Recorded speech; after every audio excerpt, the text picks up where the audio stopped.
Hey guys, welcome to another video, and today we're taking a look at Bumblebee from Threezero, whatever they're called. This guy is a piece. Whoa. I'm just gonna immediately take you in, just give you like a headshot and just show you how sick this thing is. Can we just take a minute just to appreciate that look? Look at it. It looks amazing. It looks just like it's fallen out of the screen. Like, if I had taken this in some sort of scenic area, which I'm, to be honest, not going to take it out because of the price, but you would think that was probably from the movie, because they've just done such a bang-up job of the weathering. Look at it, man. Like, look at the way the light catches everything on it. It's just amazing. Even around the back, like the little things, like the Volkswagen wheels. And the way his little wings fold away, and the back of his head. Like, I didn't think I'd appreciate a figure's back of the head, but look at me, I'm here now. Like, damn, that's a nice back of the head. But it's good, man. It's I'm gushing, boys. I'm gushing. Ooh, just final bit of rotation, and there you go. Look at the eyes as well. Like, the way they have sculpted those, so that the way it comes out, the light is given. It's pretty much bang on to how it is in the film. Like, they've managed to make the little rings around the eyes, so it looks like he's actually got the proper eyes in there. It's madness. And this, I mean, just this articulation in the head alone is impressive. It's got a massive ball joint in it, which you can pop out, which scares the life out of me. But we'll cover that in a later part. For now, though, I'm going to take you to his groin and thighs. Started from the bottom, and now we're at the penis. So, I'm sorry. I am so sorry. This channel is disgusting. Demonetized. I mean, just at the internal. So just disregard his penis for a second, please, everyone. And look at the bit just above it. Look at all this, like his abdomen. And the little bit here, where it'd be really cool if this bit slid up and you could put like a little tape deck in it. But, you know, I'm not going to ask for too much. Except for I'm going to ask for the world. But yeah, just all of this, like, just the intricate details of it are insane. I'm going to tilt it a bit so you can actually get a bit more light into it. But I mean, just look at the thigh pieces alone. They've put weathering on bits of his flaming thighs, of all places. Look at that! What's that about?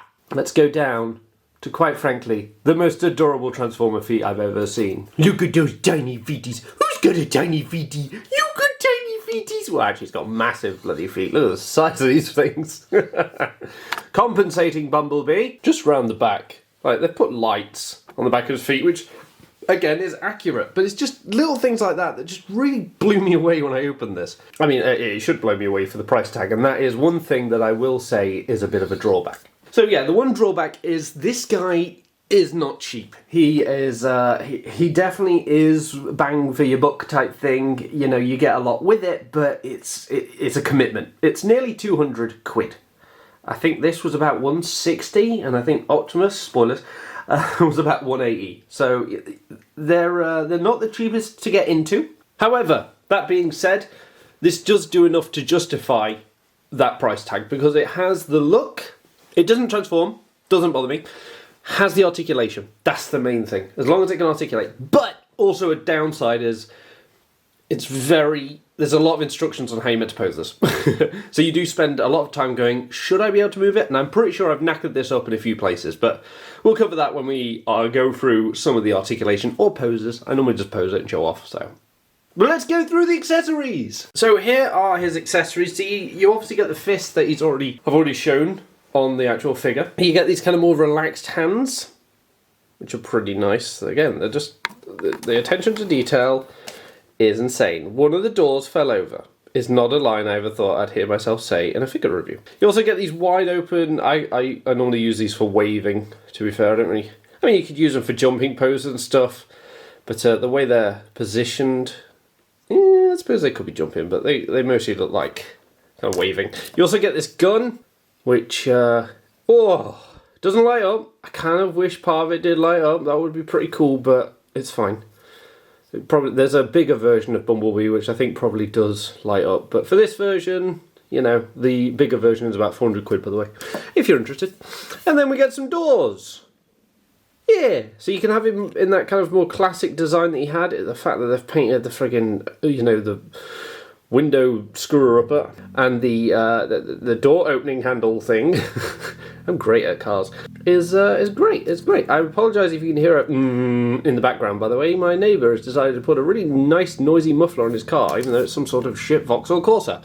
Ah, great. You also get this butt flap. Fabulous! I'll show you what I mean. At present, he got a big booty hole, and you can pop this in. I'm not going to do it just yet because I need it out, but you can pop it in there, and it covers that hole. Isn't that amazing? Hole covers. Wow, fabulous! I'll show you what the hole is for, though. It's for this! A big Threezero Transformers Bumblebee stand! Oh. Yeah, this stand is kind of... Oh, you're not meant to see the outside of my area. Stop looking. This is a... I was a bit sceptical with this in the first place. So this tiny little hinge here, this is what is the main thing that's holding that figure in place. That tiny little hinge. Your 180 quid figure, or 160 or whatever it was, is resting on this very flimsy little thing. And I was like, not sure if I trust it. But over time, me and this have had a growing relationship. You also get this telescoping stand. So if you press the little button here, it goes all the way up and all the way down. Now with Optimus, you can put this into his arse, sounds weird, and make him stand, normally. Bumblebee doesn't quite have that height. It's essentially, it would need to plug into his back. So the only thing you can really use this for is jumping. You know, it's fine, it's good, but it takes up a lot of space as well. I put them in a detolf shelf, and this takes up like a third of the space, so I tend to keep that aside. Now there is also one other accessory which goes right on this boy's noggin. Let's do it. There we go. So it only has this mode. Again, the big version has the, I think you can change it to a red eye thing like he does in the movie, but for this one it is just blue, which is fine because to be fair, the red eye thing only lasted a few minutes. It's not like it's a big detrimental piece, is it? So, but yeah, there's that. We're gonna get in some poses now, and we'll go from there. So here's one pose. This is kind of where I start going off a bit. So amazing figure. But it is not one of these figures where you can just, I don't know, like you're watching telly and you just want something to mess around with. This is not that. There is so many bits that can grind together, and there's so many horrible noises. This thing has cracked, crunched and everything with me. And I spend more time sweating about how I'm posing it than I do actually enjoy posing it. So, you know, there's probably other people out there that are a bit more careful. Me, I'm a bit brutish with my figures. I kind of just pose them, you know, I don't really think about how gently I am with them. But this one, if you move a piece, you need to watch other pieces whilst you're transforming it. So stuff like this is a very basic pose, but it makes me sweat for a bit. So, you know, there's a few goods and bads with this thing. However, once you do start properly paying attention to what you're doing, you can start getting some pretty sick poses. And this guy is incredibly articulated. He's top notch. And for the price he should be, but it can do as much as you kind of want it to do with a few slight hindrances, like these bits down here. There's some pipes. There's these pipes here, which I think when I bought it, it was solid. Now they're a bit loose because I think I've cracked something inside. So again, this is what I mean. It's not one of these figures that you can buy and be like, I'm just going to pose it today. It's a figure where you kind of, you put it in a pose, you leave it, and then every 4 or 5 months you go, I will redo it, but I will be careful. I think even now I'm still getting the instructions out to work out exactly what I can and can't do. And also, you can still pull off the cute poses. So you can still have him in his badass mode, or you can have him like this, and you can add the wings so it's kind of reminiscent of the old Michael Bay ones if you want, and obviously this was the original concept idea. So it's actually quite nice that Threezero gave us the option to have it more accurate, or you can have him with his Bumblebee wings, which, to be fair, I really do enjoy. That's kind of one of my favourite things I like.